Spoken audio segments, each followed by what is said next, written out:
account. There's the Federal Credit Union. I had him on my show. Because one of the issues is sometimes the Foreign Account Tax Compliance Act can make it difficult for certain people in certain areas to open up bank accounts. Those are not usually Americans who are moving there. It's people who are already there, accidental Americans. Those are the kind of people that have problems.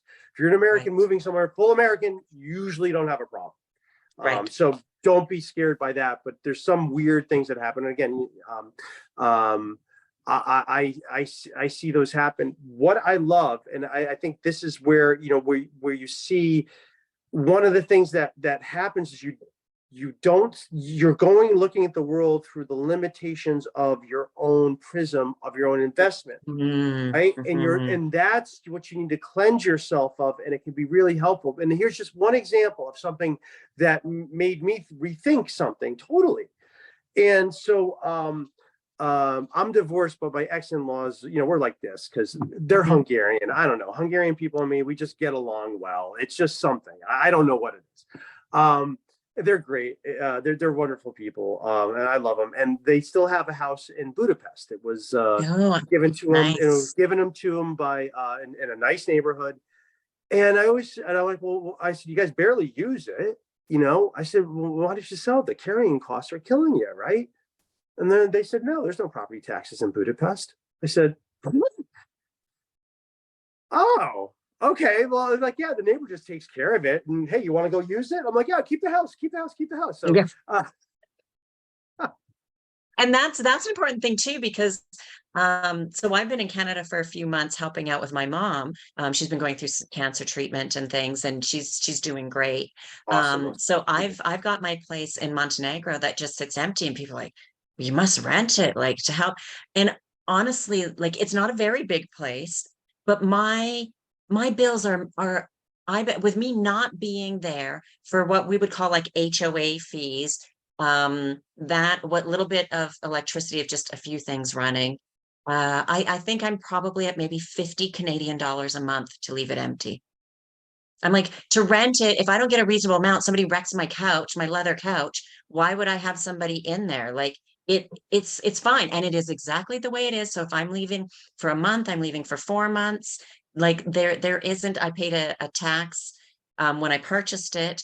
There is a small kind of like property tax, but it's so minor. I think it's 10 euro a month for my quote, like, HOA type fees. Even my internet there, I have a SIM card that goes into this like little device, and I can connect 8 devices to it. So my phone, my internet, and like my computer, my everything. And I pay 15 euro a month for it. So that's like 20, probably about $20 US for all of my internet for an entire month. And I'm on the internet all the time with my work.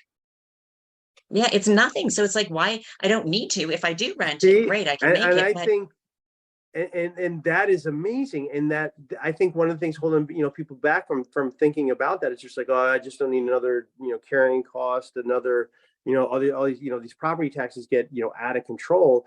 And it's this silent partner that you're in business with that you just takes a bunch of your money all the time, and you don't get a choice. And that's what can make real estate that not so helpful in the US. And it's like, you got to take off those blinders that these property taxes are not what in the ownership cost, and that I think a lot of people know that the U.S. internet's a little more pricey than where around the world. I think a lot of people know that. I'm sure your audience knows that. But that's another huge thing too. And I think that's a really like, hey, yeah, no, like, why for the property taxes alone diversify? Right. And it's interesting because, I mean, the downfall is a lot of people listen to the media, and no offense to anybody who's in like mainstream news and things like that, but everything's always so negative. It's bad. Don't go to this country. Don't do this. Don't. And I've been to 45 or 46 countries now. Like, I travel a lot. I love it. There's fabulous people everywhere. And there's kind of some crappy people everywhere, even Canada. Like, there's some not nice people here. Like, we're not all nice. I'm glad the world thinks Canadians are so nice. Thank you. I appreciate that. But not all of them. I don't know. Let's be honest. I am. I'm the nice one. No, but you are nice. I mean, but there's like, there is a whole world out there, and there's so many different opportunities, because we're looking at the world, and if we look at statistics, a lot of populations are declining, like birth rate of populations are declining. But with Yeah. Yeah. immigration, there's a lot of people moving, and how we can move easier. There's a lot of immigration from third world countries or second world countries that are moving to other second world countries or first world countries, or just within their own country migrating to cities.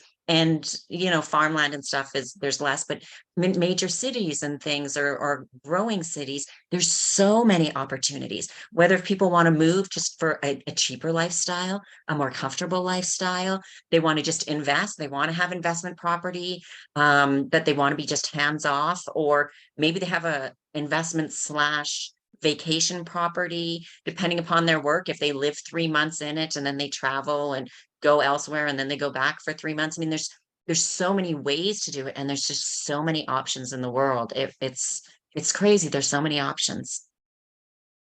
Absolutely. You're right about the negativity, right? Because you know, how many, yeah, it's just constant.